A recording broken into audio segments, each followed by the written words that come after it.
अस्सलाम वालेकुम सारे दोस्तों भरावां नूं जुगनी है तुहाडी खिदमत विच एक फिर नवीं गल लैके आया।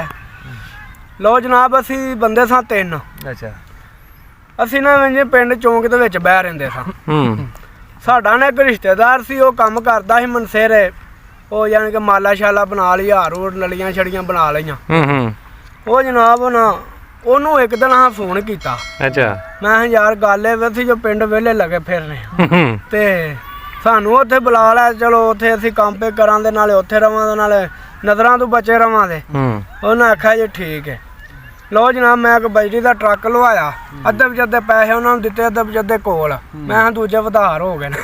अच्छा ते एक नूं आख्या हाँ भाई मैं तो अपना बंदोबस्त कर लिया, हूँ तू दस। ओहदे कोल भाजी मोटरसाइकिल सी। अच्छा उन्हें भाजी मोटरसाइकिल भी ना अद्धियां पैसों की वेच छड़ी, अद्धी कीमत है। अच्छा वो जनाब उन्हें भी पैसे ले, एक होर बंदा सी, ओह बंदे की गल सुनाना वा पिया जिन्हें पुल तो बुक्कल मारी ही ते पिंड नूं हो गया सी। अच्छा अच्छा वो बंदा अच्छा उन्हें भाई मोबाइल बेचिया, उन्हें मोबाइल बेचा ते जनाब असी ना टुर गए उत्थे मनसेरे। ओए मनसेरे टुर के उन्हें सानू बाजार दे विच ना दुकान लैके दे दित्ती। अच्छा दुकान लैके दित्ती ते जनाब असी ना उतली दुकान थी साडे कोल, ते असीं उत्ते रहिंदे बहिंदे उत्थे काम करदे हां। ओह साडे नाल जा कोई बंदा ही ना, ओह आख लगा कि यार गल ए वे निज़ाम इत्थे बड़ा खराब है ते कम शम सानू एडा दिंदा कोई नहीं, ते ना सानू पुछदा की हाल जे ते की टोरी चलीए। मैं कोई 10 दिन कड्ढ निज़ाम हो जाएगा ठीक। उन्हें आख्या अच्छा। वो जनाब इन्नी गल करके ना बाजार वाल निकल गया। अच्छा वो पता नहीं उन्हें की चक्कर चलाया।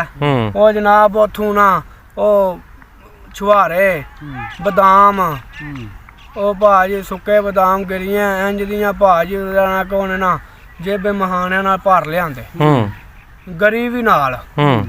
मैं उन्होंने आख्या मैं ये कित्थों आंदा ही? आंदा तुसीं खाओ चुप करके। और मैं तू आंदा कित्थों है? आंदा नहीं तुसीं खाओ चुप करके। अच्छा वो जरा है ना मेरे नाल फिर कोई दूसरा बंदा, वो जरा है ना ओनू पैंदी सी उल्लो। अच्छा मैनू किते दस्से ते मैं भी ते नाल रला। अच्छा उन्हें आंदा गल ए वे भाई इत्थे तो बड़ा दाल लगदा है।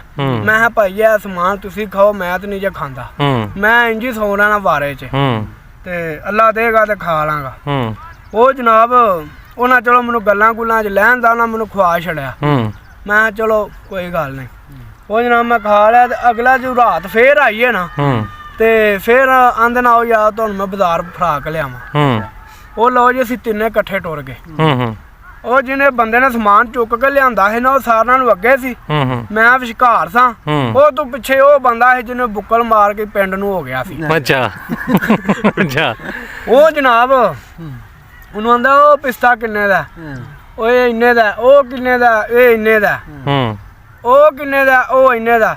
ਉਹ ਜਨਾਬ ਪਿੱਛੋਂ ਉਹ ਜਿਹੜਾ ਬੰਦਾ ਨਾ ਤੀਸਰਾ ਸਾਨੂੰ ਪਿੱਛੇ ਹੀ ਜਿਹੜਾ ਉਹ ਜਨਾਬ ਉਹ ਜੇ ਭਰੀ ਆਉਂਦਾ ਪਿਆ, ਜਿਹੜੇ ਜਿਹੜੀ ਸ਼ੈ ਹੱਥ ਚੜਦੀ ਹੈ ਪਈ, ਇਹ ਵੀ ਭਰ ਲਿਆ, ਇਹ ਵੀ ਭਰ ਲਿਆ, ਹੇਠਲੀ ਜੇਬ ਖੋਲੀ ਉਹ ਵੀ ਭਰ ਲਈ। ਉਹ ਯਾਰ ਚੱਲ ਜੇ ਤੂੰ ਨਹੀਂ ਕਿਸੇ ਨੂੰ ਪਤਾ ਲੱਗਣ ਦਿੱਤਾ ਜੇਬਾਂ ਭਰ ਕੇ ਤੂੰ ਟੁਰ ਜਾ, ਸਾਡੇ ਸਿਰੇ ਤੇ ਨਾ ਚੜ। ਉਹ ਜਨਾਬ ਉਹਦੀਆਂ ਅੱਖਾਂ ਹੀ ਨਾ ਰਜਣ। ਮੈਂ ਸਾਨੂੰ ਉਹਨੂੰ ਨਹੀਂ ਸੀ ਪਤਾ ਕਿ ਬੰਦਾ ਕਿਹਨਾਂ ਦਾ ਰੋਟੀ ਲੈਣ ਵੀ ਗਏ ਆ। ਉਹ ਜਨਾਬ ਉਹ ਬੰਦਾ ਆਇਆ ਰੋਟੀ लैके ओहदे मगर खलोता है। अच्छा हाँ दुकान ओ मगर खलोता ते पाई हुंदा ते थल्ले रो डिग्गी आउंदियां ते ओ वेख वेख के ना तो आंदा है ते जब ते पेंदियां नु पियां सारियां थल्ले पिया समान खिलरदा। तो आपने ना जिवें पठान बोलदे ना ते आंदा मैं फिर तेन त्रोड़ा दियां। मैं तेन त्रोड़ा दियां। जनाब बंदे ने इंज वेख्या वो नस लगा, उन्हें भाई इत्थों ओनू फड़ लिया। आंदे ने कित्थों आया? वो भाई मुंह च बोला ही ना जिवें गूंगा हुंदा है। ते सानू आंदे ने भाई साहब ये आदमी तुम्हारे साथ है। मैं असा आख्या नहीं हम नहीं इसको जानता।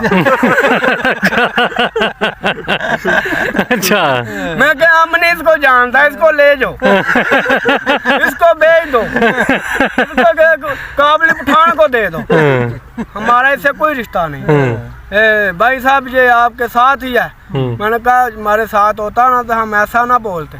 तुम इसको जिधर आपका दिल करता है इसको ले जाओ। जान चढ़ाओ। वो जनाब उत्थे फिर उन्हें को ਉਹ ਵੇ ਫੋਨ ਕੀਤਾ ਫਿਰ ਮਗਰ ਉਰਾਂ ਆ ਕੇ ਸਾਂ ਉਹਨਾਂ ਤੇ ਉਹਨੂੰ ਫੜ ਲਿਆ ਹਾਂ ਵੇ ਫੋਨ ਕੀਤਾ ਪਿੱਛੇ ਹਾਲੂ ਨੂੰ ਮੈਂ ਕਿਹਾ ਭਾਈ ਗੱਲ ਇਹ ਵੇ ਉਹ ਬੰਦੇ ਨੇ ਕੰਮ ਕੀਤੀ ਤੇ ਉਹਨੂੰ ਆ ਕੇ ਤਾਂ ਛਡਾ ਲੈ ਉਹਨੇ ਆਖਿਆ ਤੁਹਾਡੀ ਮੈਂ ਜਗ੍ਹਾ ਸ਼ਿਫਟ ਕਰਨਾ ਹਾਂ ਕਿਹਾ ਠੀਕ ਹੈ ਉਹ ਜਨਾਬ ਉਹਨੂੰ ਆ ਕੇ ਤਰਲਾ ਮਿੰਟ ਕੀਤਾ ਉਹਦੇ ਵਾਕਫ ਸਨ ਚਲੋ ਉਹਨਾਂ ਨੂੰ ਛੱਡ ਦਿੱਤਾ ਉਹਨੇ ਆਖਿਆ ਚਲੋ ਜੀ ਆਪਣਾ ਬੋਰੀ ਬਿਸਤਰਾ ਚੁੱਕੋ ਤੇ ਉਹ ਪਰਾਂ ਚੱਲੋ ਉਹ ਭਾਜੀ ਸਾਨੂੰ ਬੜਾ ਪਹਾੜਾਂ ਵਾਲੇ ਪਾਸੇ ਲੈ ਗਿਆ ਉਹਨੂੰ ਜਨਾਬ ਚੁਕਾਇਆ ਬਿਸਤਰਾ ਉੱਥੇ ਪਹਿਲਾਂ ਨਾ ਅਸੀਂ ਸਫਾਈ ਕਰ ਆਏ ਸਾਂ ਉਹ ਜਨਾਬ ਉਹਨੂੰ ਚੁਕਾਇਆ ਬਿਸਤਰਾ ਤੈਨੂੰ ਜੋ ਪਤਾ ਸਾਡੇ ਕਮਰੇ ਨੂੰ ਤਾਲਾ ਵੱਜਾ ਹੈ ਤੇ ਤੂੰ ਖਲੋ ਜਾ ਉਹ ਜਨਾਬ ਉਹਦੇ ਸਾਹਮਣੇ ਮਕਾਨ ਸੀ ਉਹ ਜਨਾਬ ਬਿਸਤਰਾ ਚੁੱਕਿਆ ਤੇ ਸਿੱਧਾ ਅੰਦਰ ਦੂਜੇ ਮਕਾਨ ਉਹ ਭਾਈ ਕਾਬਲੀ ਪਠਾਨ ਬੜੇ ਅਫਸਰੇ ਹੁੰਦੇ ਨੇ ਉਹ ਬੜੇ ਫੇਰ ਸਿਰੇ ਹੁੰਦੇ ਨੇ ਆਹੋ ਬੜੇ ਫੇਰ ਸਿਰੇ ਹੁੰਦੇ ਨੇ ਭਾਈ ਉਹ ਨਹੀਂ ਬੰਦੇ ਨੂੰ ਛੱਡਦੇ ਉਹ ਜਨਾਬ ਉਹਨਾਂ ਨੇ ਫਿਰਦੇ ਨੇ ਉਹ ਜਨਾਬ ਅਸੀਂ ਨਾ ਵੇਖੀਏ ਸਾਡਾ ਬੰਦਾ ਕਿੱਥੇ ਗਿਆ ਤਾਲਾ ਵਜਾ ਆਖਰ ਰਾਤ ਦਾ ਸਮਾਂ ਵੀ ਉਹ ਨਾ ਕੋਈ ਇੱਥੇ ਕੋਈ ਗਵਾਹ ਕਰਕੇ ਲੈ ਗਿਆ ਉਹ ਜਨਾਬ ਮੈਂ ਓਏ ਚੁੱਪ ਕਰ ਆਵਾਜ਼ ਆਉਂਦੀ ਆ ਪਈ ਅੰਦਰੋਂ ਆਵਾਜ਼ ਆਏ तुम आए तो अपनी मर्जी से जाना हमारी मर्जी से भाजी अद्धी रात नूं पठान इकट्ठे हो गए कोई इधरों मारन नूं पवे कोई इधरों मारन नूं पवे मैं भाई गल है इत्थे वे काम खराब असीं काम करन आया सानू नहीं चाहिदा इंदा काम भाई फिर मगर ओनू फोन कीता मैं भा जिन्नी छेती हुंदा ही ना वो तू साडियां फैसल गुजर दियां टिकटां करा मेहरबानी असां नहीं करना काम जनाब उन्हें आख्या भाई गल होया की है मैं आके तू फिर बंदा छड़ा बुक्कल वाला जनाब उन्हें इस तरह किया इनू घल देने तुसी 2 दिन ना जाने के 2-4 दिन तुसी वेखो असीं नूं घल देने उन्हें भाई अद्धी रात नूं टिकट कराई उन्होंने भाई भाया ते कर लिया 4 दिन फिर फोन करे ते आवे यार सानू रख लो मैं असीं माड़े सलामकुम जे मज़ा आया इनू सरप्राइज ते और लाइक करा जे मेहरबानी शुक्रिया सलामकुम।